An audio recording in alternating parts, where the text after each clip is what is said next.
First thing which we say to a PCO patient is do not sleep in morning. See that you sleep at night and wake up before sunrise, at least 10 minutes before sunrise. Because your body, though we follow this or not, but our body follows this. Our body is linked with our sunrise and sunset, our biological clock. So it will consider, there are hormones like leptin and all which raise when it sees the sun. Okay, now I have to work, now I have to burn fat, so let me do what to do. And when you are in the sleeping stage, it thinks, okay, I'm in a hibernation now. When you are doing it in improper times, there is an imbalance in the rest. That's why overweight is there in case of PCOD, because of the leptin resistance. Also, along Majority with insulin. of the PCOD cases are all leading to obesity, or at least on a higher Depends. Yes, some 60 to 70 are having obesity, but some, though they don't gain weight, but they still have PCOD. Hi, welcome to KC Talks. In the series of podcasts on pulse diagnosis with Dr. Nirlepa ji, we are entering into the second phase of discussing on diseases. So let us start today with an ongoing problem and much heard problem these days in females, which is PCOS and PCOD. Namaste, madam. Namaste. So PCOD and PCOS are its high time rise, and maybe the stats are partially right, but I was told that out of 10 people, almost 6 people have PCOS, PCOD in the early teens. Yes. So 13 and 14 kind of stuff. So we would like to know why, first of all, this problem is on its rise, and what are the kind of treatments that you would give on this? So first let us understand what is PCOD and PCOS. PCOD is polycystic ovarian disease and PCOS is polycystic ovarian syndrome. To understand this better, we need to first have some understanding about the cycle of female, how a female. So female has majorly 4 major hormones acting on her 28 in a month. It has totally 4 hormones majorly. So the females are born, or in fact before birth only, they have lots of eggs in their ovaries. They already have eggs. So what happens at the puberty is the maturation of the egg. That is what we say as puberty. So on the first day of period, generally there is a hormone called follicular stimulating hormone, which is produced by pituitary gland. It starts producing, and around each egg there is a follicle that is formed. Now this around each egg there are follicles formed, and one of the eggs starts developing at faster rate and it starts growing bigger. When it starts growing bigger, the estrogen levels goes high. On seeing the rise of the estrogen level and the follicular stimulating hormone, both of them, then the luteinizing hormone, the second hormone from the pituitary gland, is released. Now this estrogen is released from the ovary, that is released from the pituitary again. Now that once the luteinizing hormone is released, within 36 hours your matured egg is released. Now the body starts preparing for pregnancy. Generally when an egg is released, what a female reproductive system prepares is next stage is to have an implantation. Now this after the egg is released, it stays for 24 hours, and within those 24 hours, if there is a sperm or if fertilization happens, then it has to get implanted in the uterus. The follicle which has released the egg, it is called corpus luteum now. It starts producing progesterone, and that indicates that that the uterus lining has to be more thickening, that the bed should be prepared and everything. If no fertilization happens, then that starts shedding. So this is a whole process of hormone cycle. So majorly there are 4 hormones which influence the female reproductive system for both fertility and also for menstruation. But these 4 hormones are released by 2 by pituitary, 2 by ovary, and these 2 are again stimulated by a hypothalamus hormone called gonadotropic hormone. So this is whole a line of hormones. What we have to understand is one hormone is linked with another hormone. Only if one hormone is produced in a proper ratio, seeing that the other hormone starts getting produced. So there is an interlink of the hormones in female. And this interlink, if even one single hormone is disturbed, it will affect the whole process. And there is a delay and all. So a regular healthy cycle should be either from 25 days to 35 days. It should come once in 25 to 35 days. That should be the length between the two cycles. It varies based on different conditions.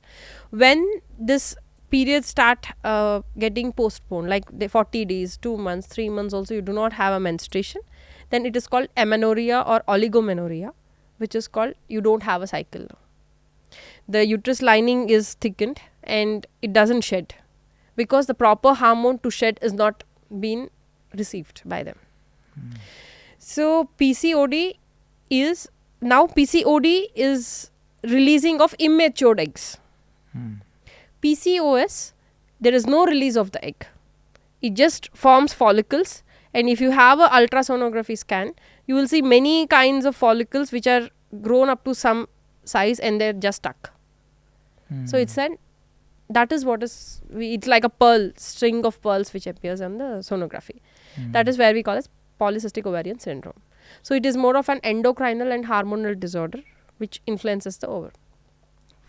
For a layman understanding, immature release of egg is called as PCOD. Yes. And delay of the release is called as PCOS. Yes. But what you said is a very complex mechanism. Yes. See, what is in nature, we are two forces like male and female. In male, every 24 hours his hormone is new, like your cycle is done and you are new to the next day. But whereas in the female, it takes whole month. Then you are then the whole different, like the hormones will be shifting again in a month. So you are not new every day in case of female. That is how we are designed. That's why we are more linked with moon. In yoga or Vedic texts, female energy and female working is more linked with moon, mind, and more kind of Prakriti kind of energies, because there is a cycle of hormones which runs through the month.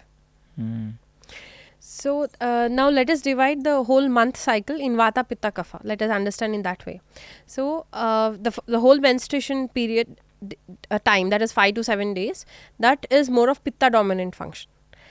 After that, the follicle formation, the estrogen raise is all Vata till 12 to 14 days.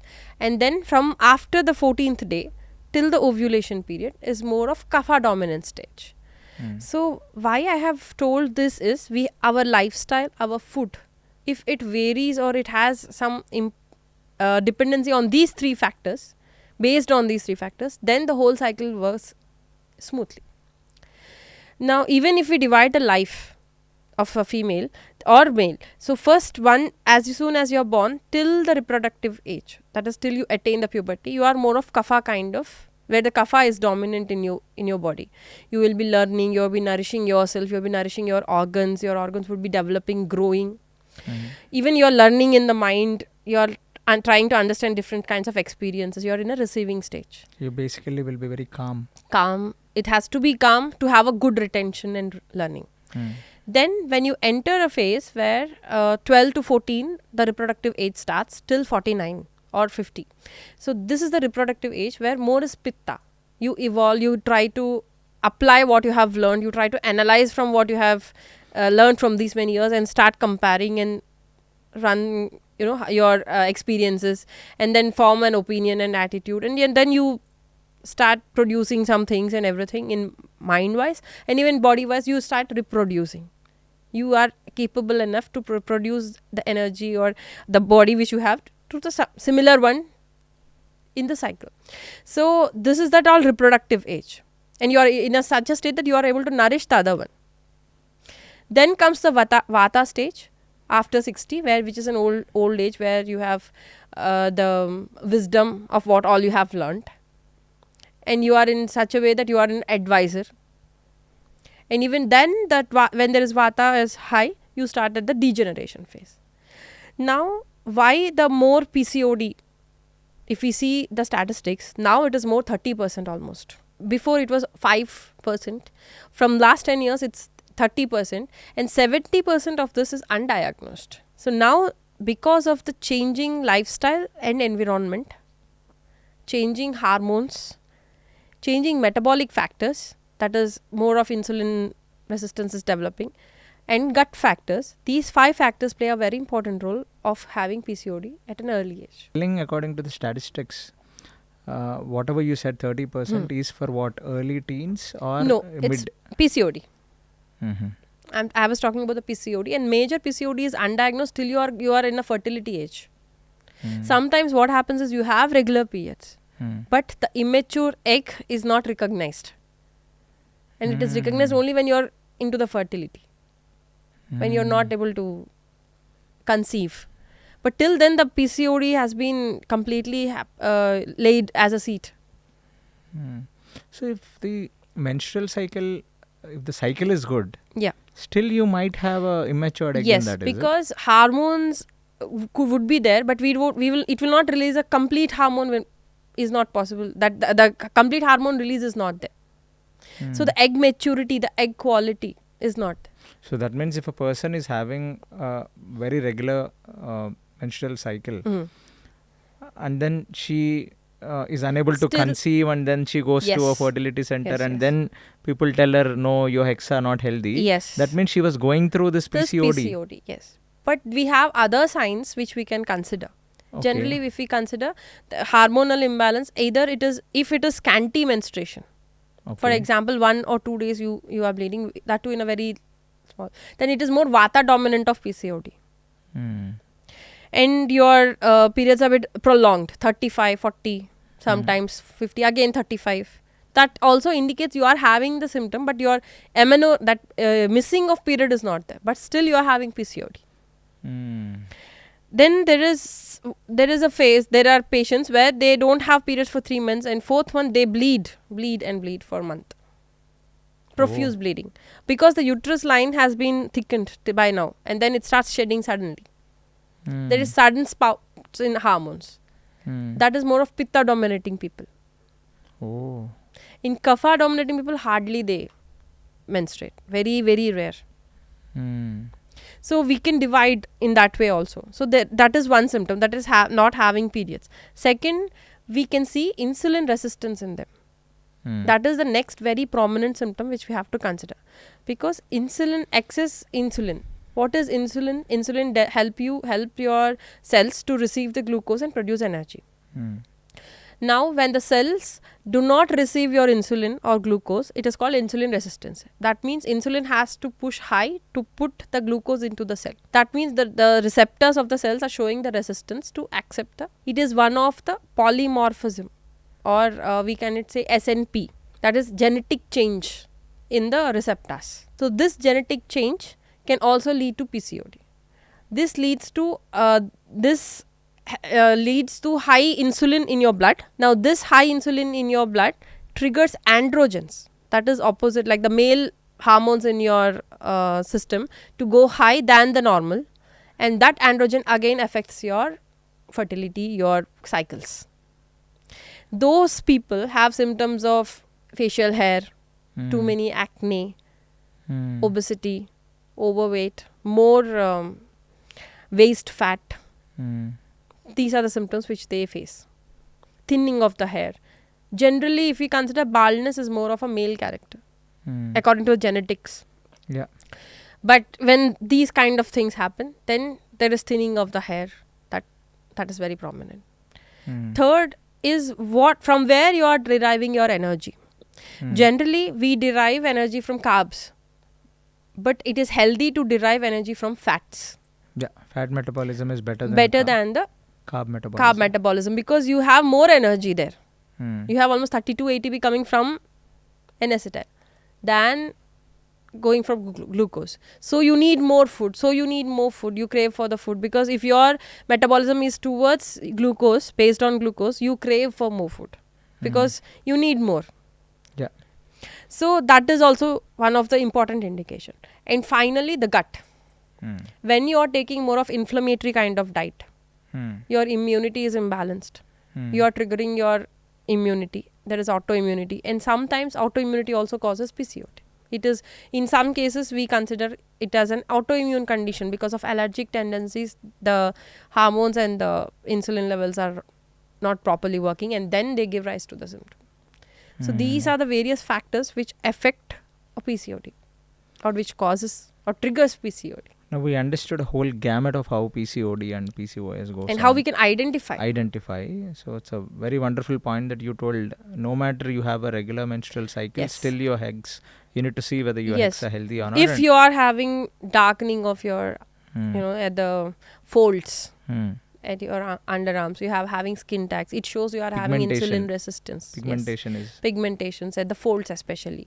You are having insulin resistance. If you are not able to, there is a thickening of the skin at the neck region. That is also prominent. If you are not able to hold long without food, we have to check if we are only on the, how is our insulin resistance? If we are more of glucose dominant or fat dominant. So these are the symptoms which help us to understand PCOD at a very earlier stage so that we can handle it in a better way. But why is it at rise, and what are those, environmental, social, what factors are really contributing to the rise of PCOD? I have seen, in the cases, and as we see the history also, in past it was not so high. Yes, the periods was a natural process and everybody used to go into the flow. But nowadays, mainly the environmental and the lifestyle. Both, I think, is a major factor which is affecting till the gene level. If we consider the environmental factor, two main things. One is milk, one is chicken. Milk, which is said the most healthiest food or healthy food which everybody should have, itself is contaminated now. What kind of milk we have to take? Now let us understand why we should take milk and what does milk does. From as soon as we are born, we get nourishment from the milk, mother milk, the breast milk, till 6 months. We get all the carb, all the protein, all the fat from the milk itself. So we have to understand here that milk is such a subtle essence where it has everything in it. Yeah, mother's milk technically has everything. It's mother's milk. Now when we are taking a milk from an animal, it is also mother. Yeah. So it could grow. So it has all essence of the animal. That all the thing which it has taken, which has eaten, everything it is there in the milk. That we have to understand. Now after 6 months to 2 years, slowly we give milk, but more towards immunity, because we start deriving the energy and necessary things from other foods. So our gut starts modifying and our biome starts developing so that we are able to derive energy from other foods. And breast milk more acts on immune gaining, immunoglobulins and all, which is IgA immune which we get. Now after 2 years, slowly we shift more into the other kinds of foods and develop our gut in such a way that we are able to get all the nutrition from it. And slowly the milk digesting enzymes start depleting. By 6 years, it's almost at the least. And even at the gut level, the microbiome which absorbs the milk is at a very scarce part. It's not at very high part. So for people who use antibiotics at this stage, they completely wash out their gut microbiome. They are intolerant to the milk. That's where they develop lactose intolerance. But we are not here lactose intolerance. We have least enzyme. We are not intolerant. It doesn't cause a disease in us, but we can't nourish completely from milk. That stage. I'm talking about a healthy 6 years. And then from after 6 years, it is, why are we taking milk is a question mark. If we are taking it to digest the protein, then it is the least option we have to take. In fact, in Ayurveda, there is very much importance given to the milk, but as an anupana, that is a vehicle, a carrier of medicine or as a correction or for a medicine part. So it is not given as an energy part. So I can understand that milk after 6 years or 7 years should be taken like a medicine. It should not be in volumes. The quantity, yes. It is not like 250 ml, 300 ml. Especially when the quantity of the milk and quality of milk is questionable. Which today's, in the world, the milk is white poison. Yes, because we are taking buffalo milk. It is highly, the buffaloes are given hormonal injections so that they produce the milk all over the year. as we have already mentioned, the milk contains the essence of the animal, like we had. So we also have that hormones in us when we drink. When we give that to our kids at that 10 years or 12 years age, they tend to have more hormones running in them, leading to early menarches and also disordered periods. Makes a lot of sense. So even the food which they eat is not healthy now. So the essence, so milk plays a very important role in doing this. Actually, the milk we can use as Anupana, is as a medical, we can do it in 3 ways. Like for Vata people, we give milk in the form of, by adding pepper and turmeric. Okay. If it is Vata, like in a medicinal form. If suppose you have fever or cold running for you, then we give you as an anti-inflammatory with cardamom and turmeric. For kapha condition, for nourishing yourself, if the patient is in emaciating stage, then we add ashwagandha and jaggery and cardamom and give but in a small quantity. Small quantity. What is it small quantity? 30 ml, 40 ml? 50 ml to 60 ml is enough to serve the purpose. So that is what is very important. Why are we giving the milk for? So that is about the milk. Next major part which is affecting from the environment and leading to PCOS is the chicken. Just like we are putting hormones into the buffalo, we are the chicken to grow early. They have a time to grow. They are putting growth hormones in it. In order to accommodate to that, we are putting 10,000 times more antibiotics into it. Now the kids which we are thinking we are giving a good milk for them has a good chicken. We are giving a good protein to them. When we ask them to take this chicken, we are giving them lots of antibiotics and chemicals together with lots of hormones. Yeah, it makes a lot of sense. A chicken that naturally grows for 6 months or 7 months to reach an optimal weight, 1.5 kg, it's growing in 45 days. 6 to 8 weeks. 6 to 8 weeks. It's a horrible thing. So it's also a poison completely. So the whole point what you're telling is this early teen PCOD and PCOS is all because of their milk is prominently number one, and then second is non-vegetarian. Non-vegetarians, yes. Non-veg is affecting. Then third, plastics, use of plastics. Right from diapers, right from all kind of bottles they use, feeding bottles, brush, everything if we check. Microplastics are everywhere. Everywhere. And the plastics are direct endocrinal disruptors. So there is a specific chemicals list which are endocrinal disruptors which has to be avoided, which has to be in awareness to the people that they have to avoid this, so that they prevent from many kind of endocrinal disorders like thyroid and PCOD. So plastics are a major contributor to the endocrinal disorders. We think we are not using plastic by just escaping the bottle, or we drink in glass bottle, so we are not using it. No, we are using it in many phases. Even a lip balm has plastics. So we have. Is there a way that you can completely detox microplastics out of your body?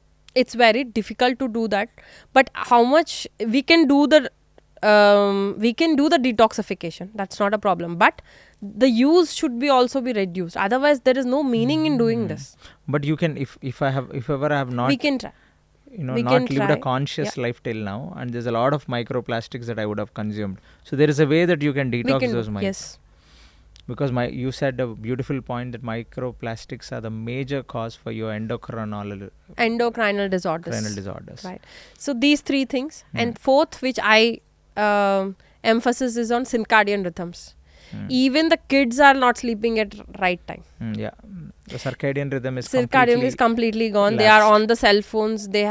Because of the cell phones, the blue light, it affects your pineal, and then the rhythm is not maintained. They don't sleep at night. They sleep in the mornings. So the first thing which we say to a PCO patient is, do not sleep in morning. See that you sleep at night and wake up before sunrise. At least 10 minutes before sunrise. Because your body, though we follow this or not, but our body follows this. Our body is linked with our sunrise and sunset, our biological clock. So it will consider, there are hormones like leptin and all which raise when it sees the sun. Okay, now I have to work, now I have to burn fat, so let me do what to do. And when you are in a sleeping stage, it thinks, okay, I'm in a hibernation now. When you are doing it in improper times, there is an imbalance in the respiratory. That's why overweight is there in case of PCOD, because of the leptin resistance. Also, along Majority with of the PCOD cases are all leading to obesity, or at least on a higher depends. overweight. Yes, some 60 to 70 are having obesity, but some, though they don't gain weight, but they still have PCOD. So they are variable. They depends on variable, and we divide it basically on the doshas which we have. But yes, more of kapha doshas and vata doshas, they gain weight easily. In fact, they understand by that only that we are something wrong is there. They gain overweight like 80 kgs. In fact, we can see that from a younger age itself. The obesity starts as early as what very age? early age. I have seen from 4 years kids. You can identify We can identify this is not a healthy baby, it's an obese baby. Yes, but the problem is with the parents this is a very sensitive issue, because there is a very small difference between being a healthy and being an obese. I'm not talking about BMI or you have to be this weight, this much. I'm not talking about that, but you have to understand if the baby is growing on a right way, if it is going healthy or healthy growth, or it's going in obese. Another new information is obesity starts as early as 4 years. Yes, nowadays, yes, definitely. If you are feeding I was thinking that's the constitution of the kid. He's so he's on a chubbier side. We call that as with a cute name called chubby. Chubby is there. Chubby is very different from obese. There is an inappropriate growth of the abdomen or the stomach, which is not acceptable in any age. And when your 4 or 5 years kid starts suddenly developing your abdominal fat, then we have to think why he is doing it, how he is doing it. Anything to look after. In order to have a very good period, like periods or menstrual cycle, first the nourishing age should be healthy. That is the main age, right from the birth to the 10 to 12 years, because they are at the nourishing phase. They will have the information which what you are feeding them now. If we are giving them more kind of inflammatory foods, we are giving more processed foods to them, all the foods which is destroying their gut, then they are prone to such conditions. The majority of the kids today eat all junk only. Who eats healthy? That is where they is live the on problem. Maggies, they live on cookies, biscuits, chocolates. In fact, even wafers, French fries. True, because when we talk to the parents also, the way they tell us, like they have asked for them. It's really very good that we should fulfill the wishes of our kids. Very very true, but it should not be in such a way that it causes pain for next part whole of life. No parent wants that, but we have to look through their desires also. See, to like a food is very good. If he is liking more of junk foods, it means he is lacking some element. And if he is craving for it, then it is even more thoughtful to understand. Like you have to understand why he is having so much craving for a food which is not good. Yeah. Like if he is having more sweets and chocolates, his chromium levels are low. If he is craving for more sweets and chocolates, if he is not able to resist, if we say no, please don't have it, then he should be able to stop it. But if he's craving for it, then it's parent responsible to understand why he is craving for it. And see that he has all the nourishment. And lot of cases with PCOD, we see people eating this raw rice. They are having chalk pieces. That means calcium deficiency is there. So a craving comes out of lack of nutrition also. And nowadays, if we see kids, there is lack of vitamin D completely. They are hardly unexposed to sun. They are always in the schools or always in the classrooms, sitting there in the AC. AC schools are even more popular now, but are they having equal exposure to the environment also? So lack of sun is also playing a very important role. And the most difficult question I would ask is, are your kids walking on the ground? Are they in touch with the Mother Earth? Are they in touch with the grass? How does that make any difference? Because we all have static current which has to be grounded equally. And ungrounding also leads to many conditions. Earthing is very important. Very important. In before conditions, we never used to talk about this, because every house used to have some land. And people used to walk on barefoot. But nowadays they play on the ground, but with shoes. with socks. Even in home we use slippers. So where are the grounding? So earthing is very important. Earthing is very important as you do that for the safety of a device. So equally is important for us also. So these are the main lifestyle factors which plays a very important role. Which are all contributing to the PCOD conditions and early disorders. Is this also a reason for early puberty that we hear these days? Could be based on if you are taking chicken because it's good and you are using the hormones which is triggering your early puberty, then there is early puberty on rise today? Yes, definitely, because how early is it happening in the world? Now I have seen the earliest as 9 years.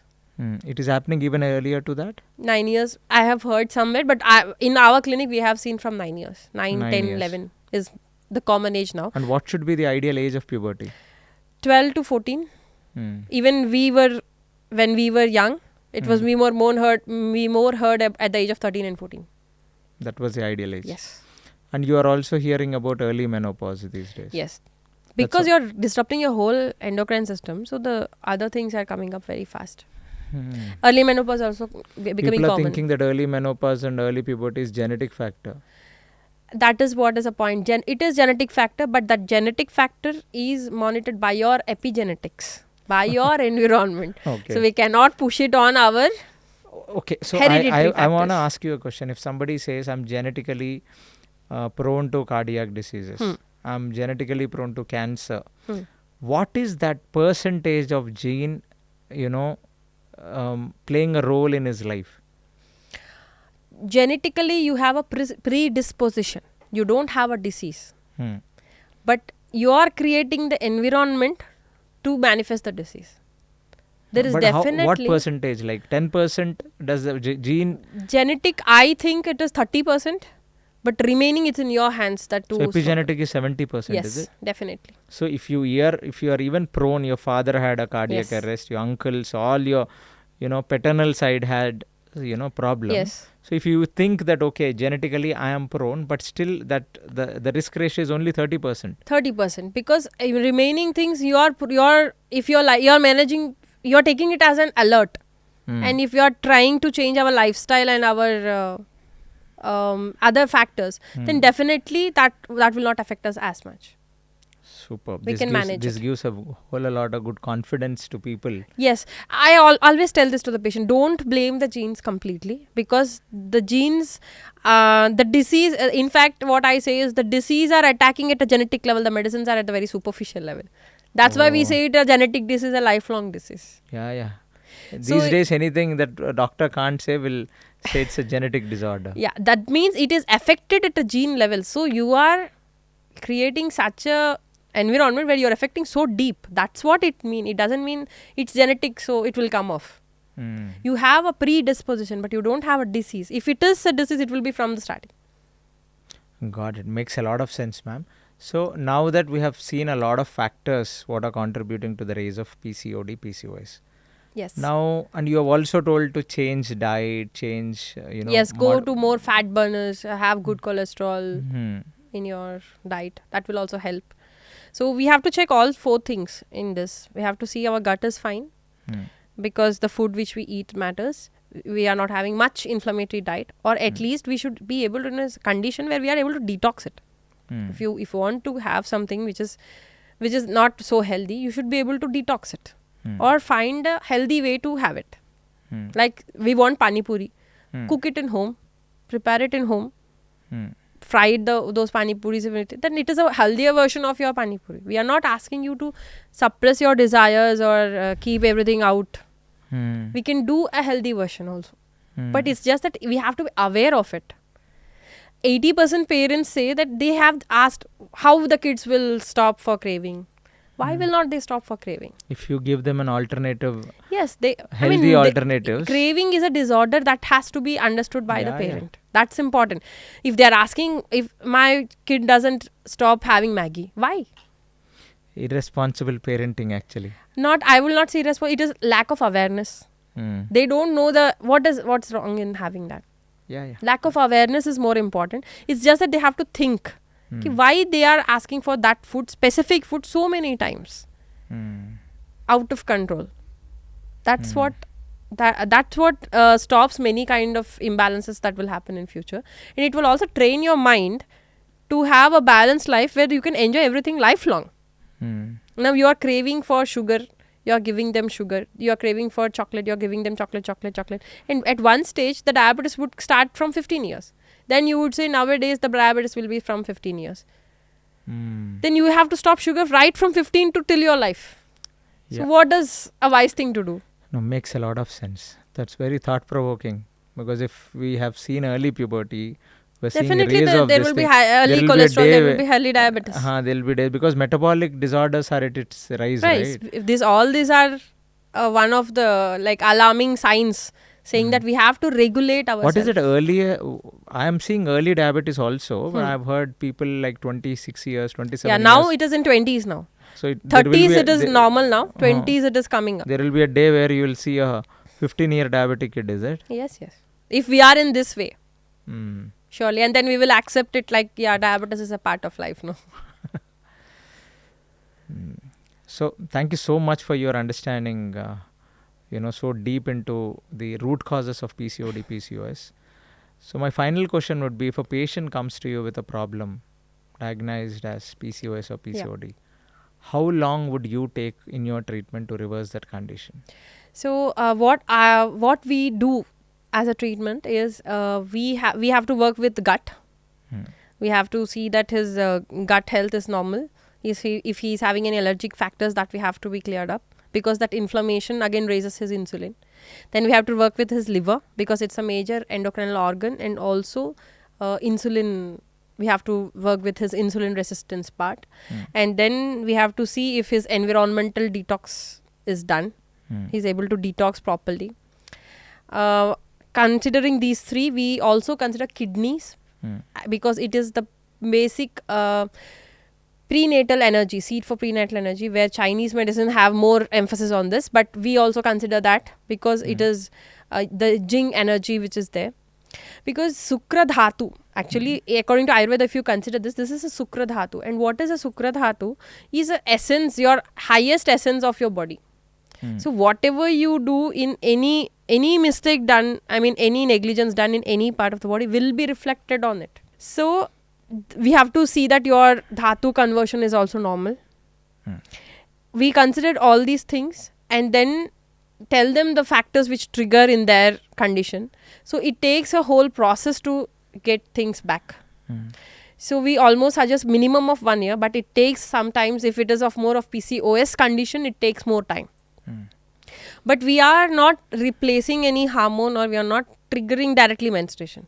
We are creating a condition, an environment where your body can function normally. So it is like we are triggering, and it has to react back to us in the form of a menstrual cycle in a regular way. So it takes time for us, and if it is done, it stays for it is not disturbed. So once you reverse that condition in 1 year, and it has happened for many. After a year you have reversed, then they have to be on a sustainable diet. Sustainable diet, sustainable lifestyle. But they are in a condition. But if they are again reckless, they are gonna get it back. Yeah, if you are eating sugar daily again for 2-3 years again, then you have a chance of getting this or something else. Because PCOD leads to many chronic conditions like diabetes, obesity, cholesterol, high cholesterol, where heart block conditions. So we have to work on this as an early sign. We have to understand this, and if we are able to detect it at a very young age and modify their lifestyle in a smooth way, even the kid will not feel so embarrassed or this way. So I would like to suggest some remedies also where they can take daily.